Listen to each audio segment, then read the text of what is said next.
जय हिंद दोस्तों, स्वागत है आप सभी का एक बार फिर से द एमर्स विशाल शर्मा पर।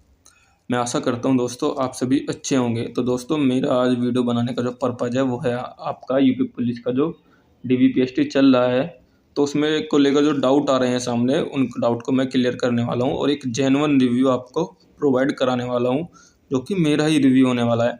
और जो दोस्तों आपका ये रिव्यू होगा, ये होगा आपका नोएडा सेंटर यानी जो सूरजपुर में पुलिस लाइन है उसका। तो दोस्तों अगर आप चैनल पर नए हैं तो चैनल को सब्सक्राइब कर लेना और वीडियो अच्छी लगे तो वीडियो को लाइक एंड शेयर कर देना। और दोस्तों मैं आपको गारंटी देता हूँ कि आपको इसके बाद कोई डाउट नहीं बचेगा, इसलिए वीडियो का अंत तक देखें। तो दोस्तों चलिए वीडियो करते हैं स्टार्ट। तो सबसे पहले दोस्तों आपकी एंट्री का टाइम जो है 9 बजे, आपको उस टाइम तक पहुँच जाना है। मैं तो थोड़ा पहले पहुँच गया था।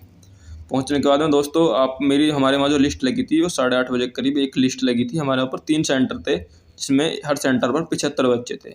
उसके बाद में मतलब सेंटर वाइज मैंने लिस्ट चेक की तो मेरा तीसरा सेंटर था, जिसमें मेरा सीरियल नंबर 53 था। और दोस्तों आपको वहाँ सीरियल नंबर से ही बुला रहे हैं। तो उसके बाद हम गए, तो उसके बाद दोस्तों सेंटर वाइज के हिसाब से मतलब अलग अलग रूम में हमें बैठाया गया।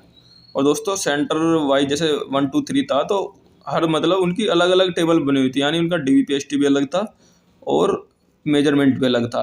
तो मेरा तीसरे सेंटर में था और वो हर सेंटर के मतलब 10-10 बच्चों को बुला रहे थे, यानी हर सेंटर का हर टेबल पर, जैसे टेबल सेंटर नंबर 1 का है तो वो टेबल नंबर 1 पर जा रहा था, जिसमें 10 बच्चे जा रहे थे। तो 12 बजे करीब मेरा नंबर आ गया था, 53 नंबर, क्योंकि हमारा जो टेबल थी मतलब सेंटर था वो थोड़ा फास्ट चल रहा था उस सेंटर के मुकाबले।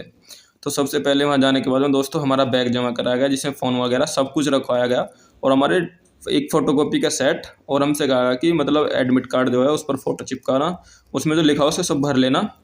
हम अंदर गए। अंदर जाने के बाद उसके बाद दोस्तों ना कोई फ़ोन था हमारे पास, मतलब वॉच तक भी अलाउड नहीं। तो दोस्तों आप सब कुछ उतार मतलब रख कर जाना बैग में, और वो आपको बैग अपने पास ही जमा करें टोकन देकर। जाने के बाद दोस्तों सबसे पहले मेरा हुआ था थंब इम्प्रेशन और एक फ़ोटो, मतलब उन्होंने एडमिट कार्ड स्कैन करके फ़ोटो लिया था। थंब इम्प्रेशन होने के बाद में मेरे से दोस्तों एक फ़ाइल दी थी। फ़ाइल में मतलब आपको सब कुछ पहले से लिखा होगा, आपका रोल नंबर, रजिस्ट्रेशन नंबर, नाम वगैरह सब कुछ। उसमें दोस्तों मतलब 5 उंगली के दोनों हाथों की के आपके वो निशान लेंगे। साइन से निशान लेने के बाद में आपसे एक साइन कराएंगे। साइन कराने के बाद आपको पीएसटी के लिए भेज देंगे। पीएसटी में जाने के बाद दोस्तों आपसे वहाँ पर फाइल ली जाएगी, और वो फाइल आपकी एक जो मतलब पीटीआई सर है उनको दी जाएगी। मतलब जो भी है, मुझे उनका एक्चुअली नहीं पता है, लेकिन दिखने वालों को दी जाएगी, और जो नापने वाले होंगे आपकी हाइट मेजरमेंट करेंगे। उस पहले मेरे से कहा कि अपने मतलब ऊपर के यानी लोअर छोड़कर सारे कपड़े उतार दो, क्योंकि उनको चेस्ट भी नापनी थी। हाइट ली गई। हाइट लेनी दोस्तों मेरी पूरी 168 बैठी थी, लेकिन जीडी में मेरी हाइट 160.8 थी। तो मतलब हाइट में थोड़ा वहाँ पर चल रहा है, और सेंटर का तो मुझे नहीं पता, लेकिन मैं वहाँ पर कह सकता हूँ कि हाइट में थोड़ा दिक्कत है। तो उसके बाद मेरी हाइट पूरी 68 उतरी। उस उतारने के बाद में दोस्तों उन्होंने फिर मेरी चेस्ट उतारी। चेस्ट तो मतलब वो अच्छे तरीके से नाप रहे हैं, अगर किसी की कम भी है तो भी चल जाएगी। और हाइट की बताऊं दोस्तों, अगर आपकी 167.89 है तो आप अपील कर देना, आप पास हो जाओगे। और अगर आपको लगता है कि आप पास मतलब पूरी आपको वहाँ पर बटानी है, तो भाई आप लेट जाना। अपील करने के बाद सीधा फर्श होगा, कहीं भी हो आपको सीधा लेट जाना है 15 से 20 मिनट। उसके बाद आप हाइट नपवाना, आपको फ़र्क अपने आप पता चल जाएगा। उसका बड़े सा एग्जांपल मैं दूंगा, जब आप सुबह सोकर उठते हैं तब आप अपनी हाइट नापना, और 4-5 घंटे बाद हाइट नापना, आपको आराम से आधा 1 सेंटीमीटर का फ़र्क दिख जाएगा। तो जब मेरी हाइट और चेस्ट हो गई थी, उसके बाद दोस्तों मेरे कागज जो थे वो मतलब जो ऑफिसर्स बैठे थे वहाँ, आईपीएस लेवल के ऑफिसर थे, उनके पास भेजे गए। उन्होंने सबसे पहले मेरे ओरिजिनल डॉक्यूमेंट चेक किए। ओरिजिनल डॉक्यूमेंट में आपका आधार कार्ड, आपकी 10th की मार्कशीट, 12th की मार्कशीट, मेरा ईडब्ल्यूएस कैटेगरी से तो ईडब्ल्यूएस, और स्वलिखित ईडब्ल्यूएस, और आप मूल निवास।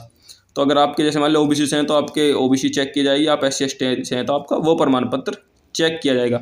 और दोस्तों मेन जो मैटर है वो आपसे उसी मतलब जो उन्होंने क्राइटेरिया दिया हुआ है ना, उसी के अंदर के आपसे कागज मांग रहे हैं, यानी ना आपका पुराना चलेगा ना उसके बाद का चलेगा। अगर उसके अंदर का है और जैसा नोटिफिकेशन में लिखा हुआ है आपकी कैटेगरी हिसाब से, तो आप वही डॉक्यूमेंट लेकर जाएं, वरना आपको वो बाहर तो नहीं करेंगे, लेकिन जनरल में आपको काउंट कर दिया जाएगा। मान लीजिए जैसे आपकी क्रूशियल डेट के अंदर का नहीं है, चाहे 17 जनवरी का भी है, तो भाई आप जनरल में जाओगे, 101% जाओगे। हमारे सेंटर पर तो यही चल रहा था। और दोस्तों एक हिंदी और इंग्लिश के ईडब्ल्यूएस का मैटर चल रहा है। अगर आपका गवर्नमेंट ऑफ यूपी का है ना, तो चाहे वो हिंदी का हो चाहे इंग्लिश का हो, वो आपका एक्सेप्ट किया जाएगा। सेंटर का तो हमारे यहाँ पर कोई नहीं था, लेकिन हिंदी इंग्लिश का था एक, तो दोनों का भाई उनका एक्सेप्ट हुआ था।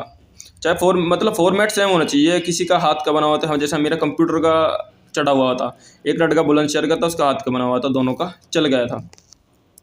उसके बाद में दोस्तों एक नए ऑफिसर के पास मेरी फाइल भेजी गई, जिसने मुझसे फोटोकॉपी, वो आप अपनी जो फोटोकॉपी है उस पर फोटोकॉपी आपका एडमिट कार्ड, जो फिजिकल एडमिट कार्ड है उस पर जो फोटो लगता है वो फोटो लगा लेना, भर लेना, वो भी आपका जमा किया जाएगा। और पूरे डॉक्यूमेंट आपको सेल्फ अटेस्टेड करने हैं जो आप लेकर जाओगे। एक डॉक्यूमेंट का सेट उनके पास पहले से होगा, तो आपको फाइल खोलकर उसको अटेस्ट नहीं करना है, वो अटेस्ट करना है जो आप लेकर जाओगे। उस पर लिख देना ऊपर सेल्फ अटेस्टेड, अपने नीचे साइन के बाद डेट। तो भाई मैंने उनको अपनी एक फ़ोटो जमा की, और जो आपका स्वलिखित प्रमाण पत्र है EWS वालों का, वो आपको भर कर ले जाना चाहे घर से, लेकिन उस पर डेट मत डालना। डेट आपको वहीं पर जाकर डाल लेना, क्योंकि मैंने तो वहीं किया है, फ़ोटोकॉपी नहीं, वो आपको ओरिजिनली जमा कर रहे हैं। तो आप रखना चाहो तो फ़ोटोकॉपी उसकी करा कर रख लेना, लेकिन आपको जमा वही करना है जो हाथ से भरा गया है। और आपके 2 फ़ोटो वो जमा करेंगे। तो मेरे वहाँ पर टोटल 3 फ़ोटो लगे थे, लेकिन आप ज़्यादा लेकर जा सकते हैं, कभी खो हो जाए। उन्हें जमा करने के बाद दोस्तों हमारी फ़ाइल भेजी गई थी स्कैनिंग के लिए। स्कैनिंग पर जाने के बाद में वहाँ पर हमारे डॉक्यूमेंट उन्होंने साइन वाइन वगैरह सब कुछ चेक किए। उसके बाद एक अन्य फार्म उन्होंने हमें लगाया, उस पर 4 मोहर लगाई, 4 ऑफिसर थे वहाँ पर। चारों की मोहर लगने के बाद कहा कि चारों की साइन करा के लाओ। हमने वहाँ पर साइन करे, साइन कराने के बाद दोबारा उनको दे दिया। देने के बाद हमारे डॉक्यूमेंट स्कैन किए गए। स्कैन करने के बाद में दोस्तों फिर हमारे डॉक्यूमेंट उन्होंने वहाँ पर जमा कर लिए। वहाँ पर कोई लिस्ट नहीं लग रही थी रिजल्ट की, लेकिन अगर आपके डॉक्यूमेंट में कोई भी दिक्कत नहीं हुई है ना, तो आप फिट हो। और आप अगर देखना चाहो तो भाई आप फाइल तो आपके हाथ में ही होती है, फाइल से आप देख भी सकते हो कि आप फिट हो या अनफिट हो। या वहाँ जो वो होते हैं ना दीवान जी हेड कांस्टेबल बोलते हैं जिनको, उनकी ड्यूटी लगी है, उनसे भी आप पूछ सकते हो। वैसे वो बोल देते हैं जाओ मौज लो। तो मेरा ये प्रोसेस पूरा दोस्तों 12 बजे मैं अंदर गया था, डॉक्यूमेंट और वेरिफिकेशन और फिजिकल स्टैंडर्ड टेस्ट के लिए। तो मेरा 1.25 घंटे में ख़त्म हो गया था। मान लिया मैं 1:30 बजे बाहर आ गया था, तो जैसे जैसे वहाँ पर हो रहा था वो आपको बाहर भेज रहे थे। और दोस्तों आप वहाँ पर खाने पीने की व्यवस्था है, कोई डॉक्यूमेंट रह जाता है तो वो आपको फ़ोटोकॉपी के लिए बाहर भेज देते हैं। वैसे आपको डॉक्यूमेंट कोई छोड़ना नहीं है। मैं आपको अभी बता देता हूँ, आपका आधार कार्ड, 10th 12th और EWS है जो अभी आपकी कैटेगरी है वो सर्टिफिकेट, आपका मूल निवास जिस डेट का है उसी डेट का लेकर जाएं। अगर आपके पास नहीं है तो भाई नया या पुराना जो भी हो लेकर जरूर जाएं। वो तो वही बताएंगे कि आपका होना क्या है। फिर लेकर जाने के बाद में आपको जो भी दिक्कत लगे आप वहाँ पर उनको बता देना। उसके बाद में दोस्तों जैसा बता रहे थे कि आधार कार्ड में ये चल रहा है वो चल रहा है, कुछ नहीं चल रहा। अगर आप पेपर दे रहे हो तो यार आपका आधार कार्ड अनलॉक है, फ़ोटो पुराना हो चल जाएगा। आपके नाम में दिक्कत हो, मान लिया अगर आपके नाम में दिक्कत है तो भाई चल जाए। अगर मम्मी पापा का नाम चेंज हो रहा है, उसमें आधार में अलग है, 10th की मार्कशीट में अलग है, और तो भाई आप एफिडेविट बनवा कर ले जाएं। बिल्कुल भी कोताही ना बरते कि कभी आपका किसी वजह से आप बाहर हो जाएं। तो आपको सब चीज़ भाई तैयार करके ले जानी है। रही दौड़ की बात तो मैं आपको एक वीडियो बना दूंगा। अगर आप रनिंग के डाउट पूछना चाहते हैं इसमें पूछ सकते हैं दोस्तों, क्योंकि दोस्तों मैं रनिंग की तैयारी कर रहा हूँ। मेरा टाइम भी अंदर आ रहा है, इसमें कोई अंदर जो टाइम मैनेजमेंट है उसके अंदर आ रहा है। मैं आपको बता दूंगा, एक अलग से वीडियो आएगी। तो दोस्तों अगर वीडियो अच्छी लगी तो लाइक कर देना। कोई डाउट बचा हो, अब भी डाउट बच रहा हो तो आप कमेंट में आस्क कर लेना, मैं आपको 101% रिप्लाई करूँगा। तो दोस्तों मिलते हैं आपसे रनिंग की नई वीडियो के साथ। जय हिंद, जय भारत, वंदे मातरम।